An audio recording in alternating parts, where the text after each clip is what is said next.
Hey guys, Lencac here, putting in a new episode, so to speak, of the M1A project, the M1A Rehabilitation project, as it was. I'm getting towards the point where it's all come together, and as you know, I had some additional national match parts ordered that showed up. And I installed those. I didn't want to go into the details and minutia of putting it all together. So I just did it, and I didn't get video of it. But nevertheless, you guys know if you need any help on installing sites on these things, I can help you out.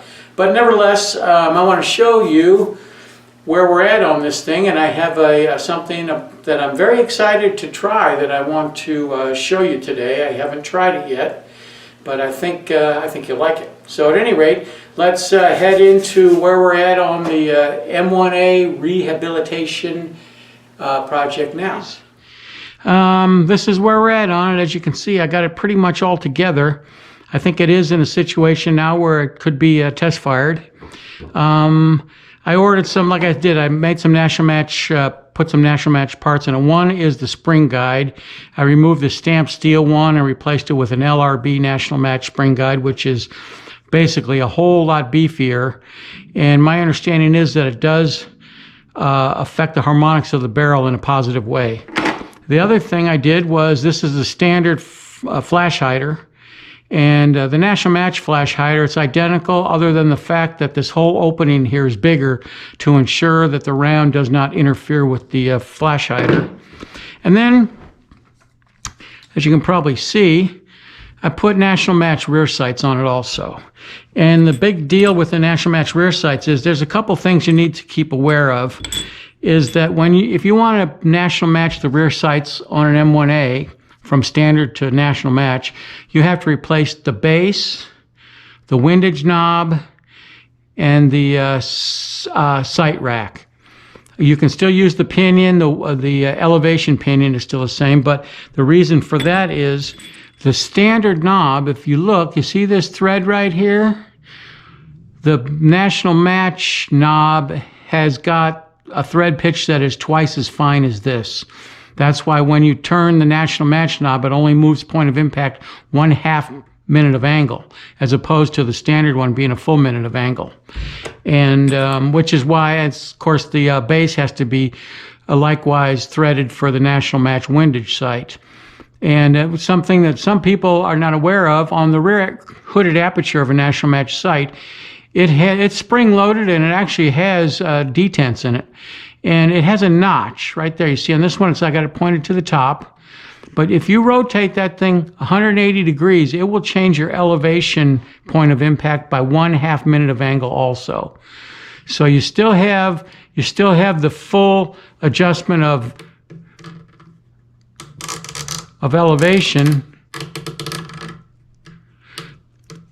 But that will refine it down to 1/2 minute of angle. And of course then,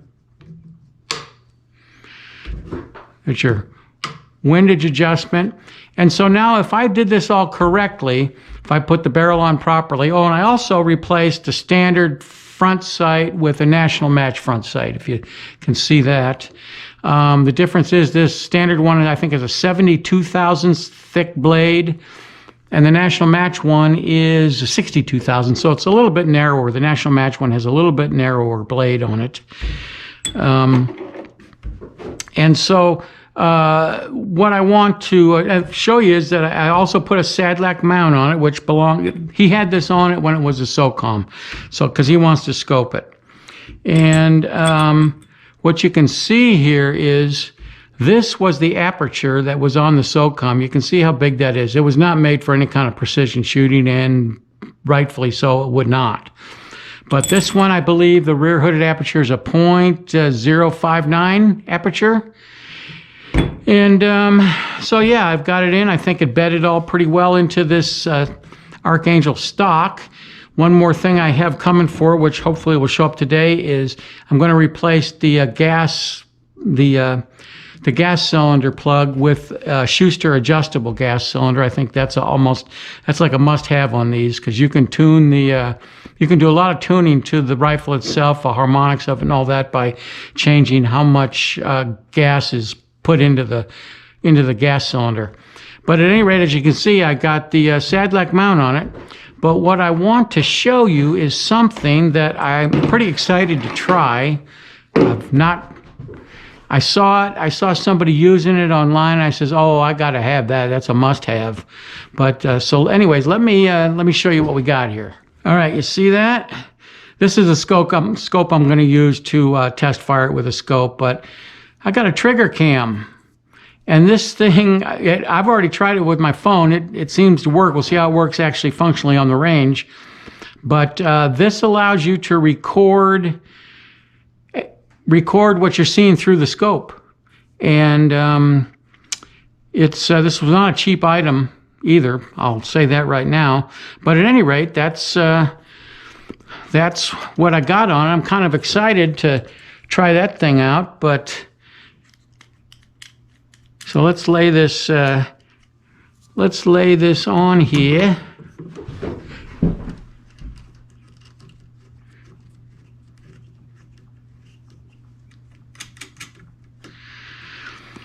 And I have already taken the liberty of, I'm assuming, of trying to match the scope to the iron sights. I just set this up on a bench, and I got a couple of spots I put on the wall which replicate a target at 100 yards. You know, they're just little black dots I put on the wall. They're about this big, but they simulate a target, like one of those shoot and see targets at 100 yards.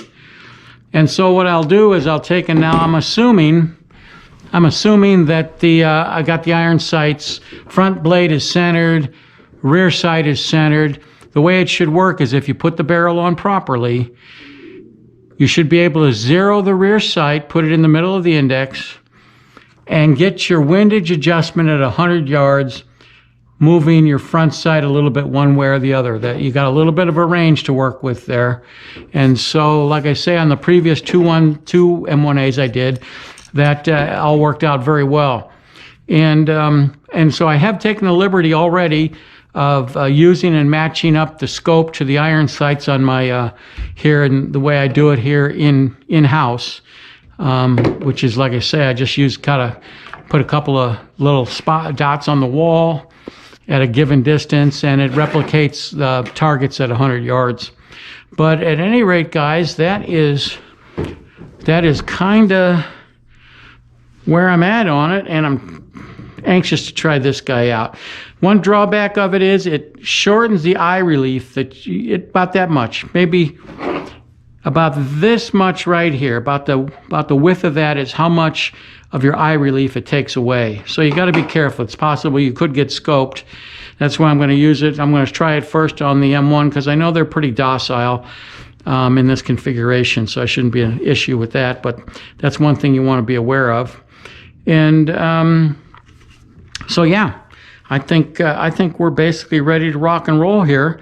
I just need to get some time and some decent weather. Rest of this whole week is going to be garbage. I think it's going to be cold, possibly snow. And you know, back in the day, in my younger days, when I was really into this stuff, I didn't care what the weather was. If I had plans to go out to the range shooting, I was going shooting. I have literally parked my ass on a shooting bench in 0-degree weather in Denver. That's how retarded I was. But at any rate, as you get older, I'm becoming a fair weather shooter. So, you know, I guess that's just the way it goes. And then, of course, the other thing I wanted to show you is part of the strategy of getting this thing to function properly. As the saying goes, on M1As, everything forward of the receiver should not be in contact with the barrel other than the catch on the retainer here. And that unto itself should have a little bit, can you see that? I don't know if you can see that. Can you see that? Can you see that? I'm looking, you see that right there? It's got a little bit of little bit of tension, and then you don't want the hand guard to interfere with it either. So the hand guard right now is in there, but it's kind of just hanging out. It only contacts the barrel back here and where it catches up here on the retainer. But so that's pretty much where we're at on this thing. I'm anxious to give this thing a whirl at the range here as soon as the weather and all that stuff cooperates. And how about just for aesthetic appeal,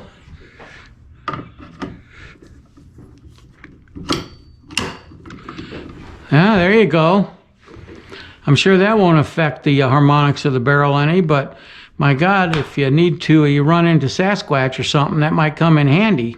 I'll show you a little something about this bayonet, because I've had this thing for years. I got it when I got my original national match. Do you see that there? Look at that right there. I was shooting it with the bayonet on it, and apparently the latch came loose, and it fell loose on the barrel like that. And so you can see what happened there. Shoot, we were out on the eastern plains in Colorado, banging away at some antelope or whatever else was out there, coyotes and stuff. And I'm banging away, and all of a sudden I shoot it, and the round just heads into the dirt. And I go, whoa, that's not right. And I took a look at it, and I go, holy moly, I just shot my bayonet. But at any rate, that's kind of it, guys. I will, like I say, the next time you see this, it probably will be sitting on the bench at the range. So, all right, guys, wish me luck on my next adventure at the range, and we will see you later. This is Lencac, over and out.